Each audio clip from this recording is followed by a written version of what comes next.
சரிங்க சொல்றேன்.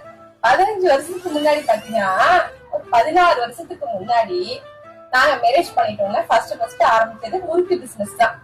தெரியாத பிசினஸ் பண்ணக்கூடாதுன்னு சொல்லுவாங்கல்ல, அதை நாங்க பண்ணணும். டோட்டலா லாஸ். செகண்டா பாத்தீங்கன்னா மளிகை ஜாமான், நம்ம கிச்சன்ல யூஸ் பண்ற பொருள் எல்லாமே வந்துட்டு நம்ம பேக்கிங் போட்டோம். 2 ரூபாய் 5 ரூபாய், அதுவும் டோட்டலா லாஸ். லாஸ்னாக்க நல்லா போயிட்டு இருந்தது, நிறைய பேர் போட்டு. மூணாவது பாத்தீங்கன்னா கல்ல உருண்டை, இல்ல உருண்டை, ரவ உருண்டை, எல்லா உருண்டைகளும் போட்டோம், அதுவும் போச்சு. நாலாவது பாத்தீங்கன்னா இஞ்சி மரப்பான், அது வந்து நம்மளால செய்ய முடியாது, ரொம்ப கஷ்டமான இது. ரொம்ப பாகுல காய்ச்சி பண்ணுவோம், அதனால வந்துட்டு அதையும் ஸ்டாப் பண்ணியாச்சு.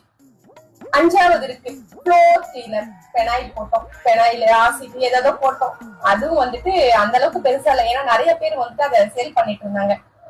அவ்வளவுதான். லிஸ்ட் போயிட்டே இருக்கு, போயிட்டே இருக்கும். சொல்லட்டுமா? அது எத்தனை பார்ட் ஆனாலும் சரி பரவாயில்லக்கா, நீங்க சொல்லியே தீரணும்.